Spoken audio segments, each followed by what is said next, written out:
Hello friends, आप सभी का स्वागत है आपके अपने चैनल द खुशहाल हब में। पिछली क्लास में अपन ने विकास के बारे में कुछ पढ़ा था, विकास के नियम, विकास की कुछ परिभाषाएं, इसके बारे में पढ़ा था। आज अपन पढ़ने जा रहे हैं विकास की अवस्थाएं। विकास की अवस्थाएं कितनी होती है? विकास की अवस्थाएं 5 होती है। सबसे पहली होती है गर्भावस्था, शैशवावस्था, बाल्यावस्था, किशोरावस्था और प्रौढ़ावस्था।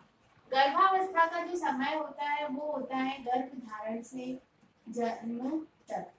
गर्भ धारण से जन्म तक यानी माँ जब गर्भ धारण करती है तब से लेकर बच्चा जब जन्म लेता है तब तक उसकी कहलाती है वो गर्भावस्था। दूसरी आती है शेषवावस्था। शेषवावस्था होती है जन्म से 6 वर्ष तक।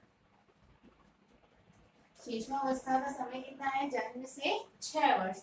तीसरी आती है बाल्यावस्था। इसका समय होता है 7 से 12 वर्ष।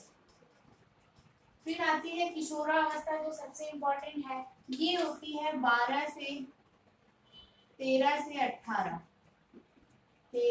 18 वर्ष, या कभी कभी आता है 13 से 19 वर्ष। ये जो किशोरावस्था होती है इसको अपन टीन एज भी कहते हैं। क्या कहते हैं इसे? Teen age. क्यों? क्योंकि इसके अंदर 13 टू 19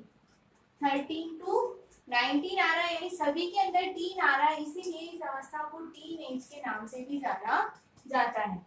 अगली लास्ट अवस्था है प्रौढ़ावस्था। ये होती है 18 के बाद, यानी 18 वर्ष के जो बाद का समय है वो कहलाता है प्रौढ़ावस्था। अब सबसे पहले अपन, वैसे तो मनोविज्ञान में मुख्यतः इन 3 अवस्थाओं के बारे में ही पढ़ा जाता है, लेकिन आज अपन सबसे पहले थोड़ा बहुत देखेंगे गर्भावस्था। अवस्था आती है अपने पास गर्भावस्था।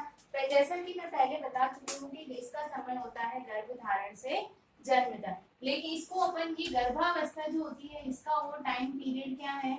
280 दिन, या फिर इसको अपन कहते हैं डॉक्टर भाषा में 9 मास 10 दिन, या 9 महीने 10 दिन तक एक स्त्री जो है वो गर्भ धारण करती है। अब इस गर्भावस्था को भी 3 भागों में विभाजित किया गया है। सबसे पहली अवस्था है अपने पास भ्रूणिक अवस्था या डिंबावस्था, या इसको अपन बीजावस्था, रोपण अवस्था भी कहते हैं। इंग्लिश में इसे कहते हैं जर्मिनल या ओवम पीरियड। इसके अंदर इसका जो टाइम पीरियड होता है, यानी ये कितने समय तक रहती है? गर्भ धारण से 2 सप्ताह तक। गर्भ धारण से 2 सप्ताह तक ओवम पीरियड चलता है। इसके अंदर एक स्टेज आती है जिसको अपन कहते हैं युक्ता।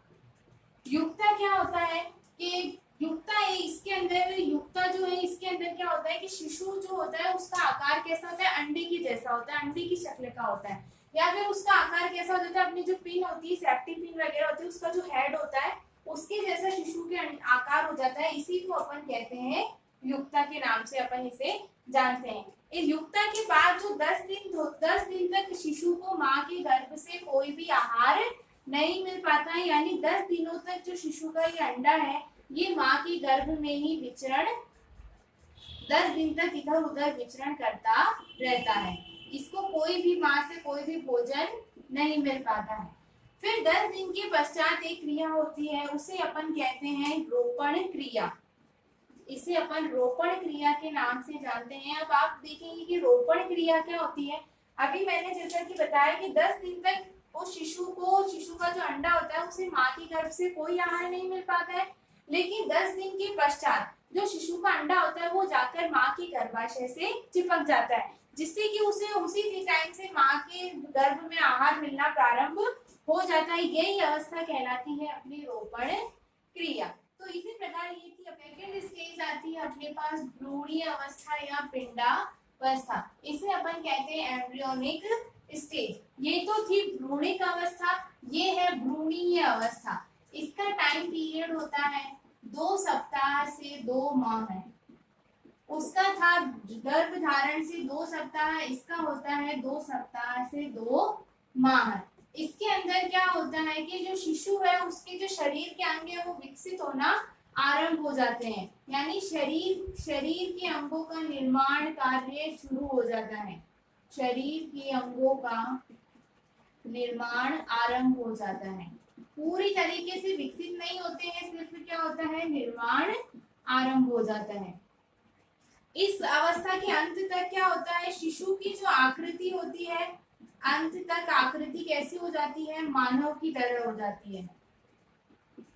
इस अवस्था के अंत तक शिशु की आकृति कैसी हो जाती है, मानव की तरह हो जाती है, यानी उसको आसानी से पहचाना जा सकता है। 2 माह के अंत तक, दूसरे माह का जो अंत होता है, तब तक जो शिशु का भार होता है वो लगभग हो जाता है 2 ग्राम। फिक्स नहीं है, ये वैल्यू अप्रोक्सीमेट है 2 ग्राम। और जो उसकी लंबाई हो जाती है वो हो जाती है अप्रोक्सीमेट 1 से 2 इंच। ठीक है, तो ये थी अपनी दूसरी अवस्था, भ्रूणीय अवस्था या पिंडावस्था। अब थर्ड स्टेज आती है अपने पास, भ्रूण या गर्भस्थ शिशु की अवस्था। इसे अपन कहते हैं फिटल स्टेज। इसका टाइम पीरियड होता है 2 माह से जन्म तक, 2 माह से जन्म तक, यानी 2 माह से जन्म तक का जो समय है वो फीटल स्टेज के नाम से जाना जाता है। इस स्टेज में क्या होता है, इसके अंदर तो हो रहा था शरीर के अंगों का निर्माण कार्य शुरू हो रहा था, इसके अंदर कोई भी नया अंग विकसित नहीं होता है। जो पहले जिन अंगों का निर्माण कार्य शुरू हुआ था उन्हीं का पूरा विकास इसके अंदर होता है, यानी पूर्व निर्मित अंगों का पूर्ण विकास होता है। पूर्व निर्मित अंग पूर्ण विकसित हो जाते हैं, पूर्ण विकसित हो जाते हैं। इसके अंदर क्या होता है, चौथा माह जो होता है, चौथे माह के अंत तक शिशु के हृदय की धड़कन अपन शिशु की जो हृदय की धड़कन है वो अपन सुन सकते हैं।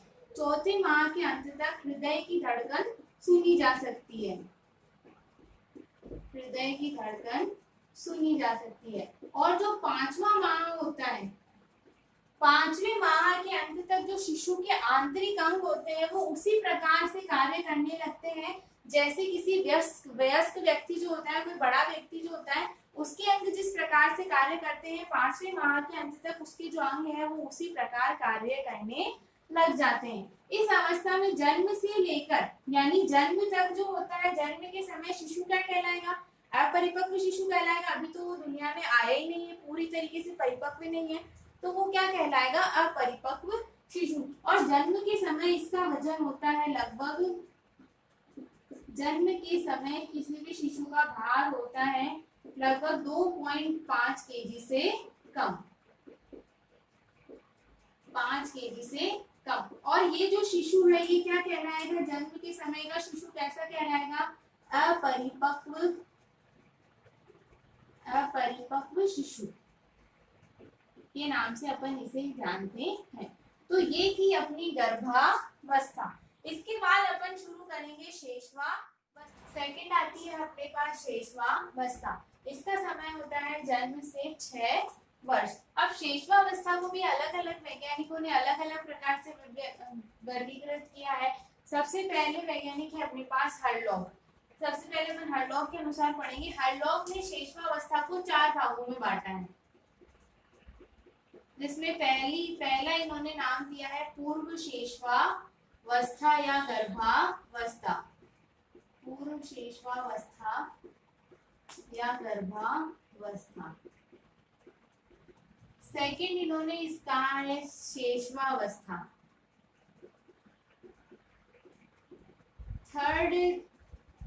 थर्ड आता है शिशु काल या इसे शैशव काल के नाम से भी जाना जाता है, शिशु काल या शैशव काल। और चौथा जो इन्होंने वर्गीकरण बताया है उसे अपन कहते हैं उत्तर शेषवावस्था, उत्तर शेषवावस्था, या इस अवस्था को पूर्व बाल्यावस्था के नाम से भी जाना जाता है। यानी बाल्यावस्था से जो जस्ट पहले आ रही है वो है पूर्व बाल्यावस्था।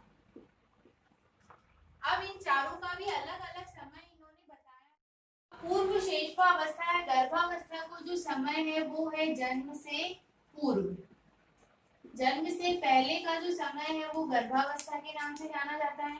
इसके बाद आती है अपने पास शेषवावस्था। वस्था। इसका हरलॉक ने समय बताया है जन्म से 2 सप्ताह, 2 सप्ताह कह लो या 14 दिन कह लो, एक ही बात है। जन्म से 14 दिन या 2 सप्ताह तक का समय क्या है, शेषवावस्था। फिर आता है शिशु काल या शैशव काल का समय है 2 सप्ताह से 2 वर्ष, 2 सप्ताह से लेके 2 वर्ष का जो समय है वो किस नाम से जाना जाएगा, शिशु काल या शैशव काल। अब है उत्तर शैशवावस्था या पूर्व बाल्यावस्था का समय है 3 वर्ष से 5 या 6 वर्ष। 3 वर्ष से 5 या 6 वर्ष तक का जो समय है वो क्या कहलाता है, उत्तर शैशवावस्था या पूर्व बाल्यावस्था। ये जो उत्तर शैशवावस्था या पूर्व बाल्यावस्था है इसको अपन क्या कहते हैं, खिलौनों की आयु के नाम से भी जानते हैं। खिलौनों की आयु, खिलौनों की आयु कितनी है हरलॉक के अनुसार, 3 से 5 या 6 वर्ष। अर्थात बच्चों को जो अपन खिलौने लाते हैं वो किस उम्र में लाने चाहिए, 3 से 5 या 6 वर्ष के मध्य। पेरेंट्स क्या करते हैं, जैसे ही बच्चा होता है उसके लिए खिलौनों के ढेर लगा देते हैं, कमरे भर देते हैं, लेकिन इस उम्र से पहले उसके लिए खिलौनों का कोई मतलब नहीं है। इसीलिए खिलौने कब लाने चाहिए, 3 से 5 या 6 वर्ष के मध्य। तो क्वेश्चन आता है कि खिलौनों की आयु कौन सी है, तो अगर इस तरह से आए तो 3 से 5 या 6 वर्ष, और यदि नाम आता है तो क्या आएगा, उत्तर शैशवावस्था या पूर्व बाल्यावस्था। अब सेकंड आता है अपने पास स्टैनले हॉल के अनुसार वर्गीकरण। इन्होंने भी शैशवावस्था को 4 भागों में बांटा है। पहली तो वही है जो इन्होंने बताई है, पूर्व शैशवावस्था या गर्भावस्था, पूर्व शैशवावस्था या गर्भावस्था, पूर्व शैशवावस्था या गर्भावस्था। दूसरी आती है प्रारंभिक शैशवावस्था, प्रारंभिक शैशवावस्था। तीसरा प्रकार जो इन्होंने बताया वो है मध्य शैशवावस्था, मध्य शैशवावस्था। और चौथा और आखिरी प्रकार इन्होंने बताया है उत्तर शैशवावस्था, या इसे भी अपन कहेंगे पूर्व बाल्यावस्था, उत्तर शैशवावस्था या पूर्व बाल्यावस्था। अब इन्होंने जो वर्गीकरण किया है, इनकी जो आयु है वो इनसे अलग है। इन्होंने क्या बताया है, गर्भावस्था तो वही सेम रहेगी, जन्म से पूर्व का समय क्या कहलाएगा, गर्भावस्था। लेकिन जो प्रारंभिक शैशवावस्था इनका समय है जन्म से 2 सप्ताह, और इन्होंने बताया है जन्म से 2 वर्ष तक का जो समय है वो क्या कहलाएगा, प्रारंभिक शैशवावस्था। फिर आता है मध्य शैशवावस्था, इसका समय है 2 वर्ष से 2 से 3.5 वर्ष तक का जो समय है वो क्या कहलाएगा, मध्य शैशवावस्था। फिर आखिरी स्टेज आती है उत्तर शैशवावस्था या पूर्व बाल्यावस्था, इसका समय है 3.5 वर्ष से 3.5 से वही 5 या 6 वर्ष तक का जो समय है वो क्या कहलाएगा, उत्तर शैशवावस्था या पूर्व बाल्यावस्था। अब इनके अनुसार जो ये उत्तर शैशवावस्था या पूर्व बाल्यावस्था की आयु क्या कहलाएगी, अपने खिलौनों की आयु, खिलौनों की आयु। यानी अगर प्रश्न अलग अलग वैज्ञानिक के नाम के अनुसार पूछा जाए तो अपने को इनकी उम्र ध्यान में रखनी है। इन्होंने तो बताई 3 से 6 वर्ष खिलौनों की आयु, और हरलॉक ये स्टैनले हॉल ने बताई है 3.5 से 6 वर्ष तक की आयु को इन्होंने खिलौनों की आयु बताया। अब अपन पढ़ेंगे शैशवावस्था की जो विभिन्न अलग अलग वैज्ञानिकों ने जो अलग अलग परिभाषाएं दी है, वो इसके उपनाम क्या क्या है, इसके अंदर जो अलग अलग विकास होता है, शारीरिक, मानसिक, संवेगात्मक, गत्यात्मक, जितने भी विकास होते हैं वो अपन पढ़ेंगे नेक्स्ट क्लास में। आज के लिए बस इतना ही। Thank you so much. अगर आपको वीडियो पसंद आया हो तो लाइक जरूर करें। Thank you.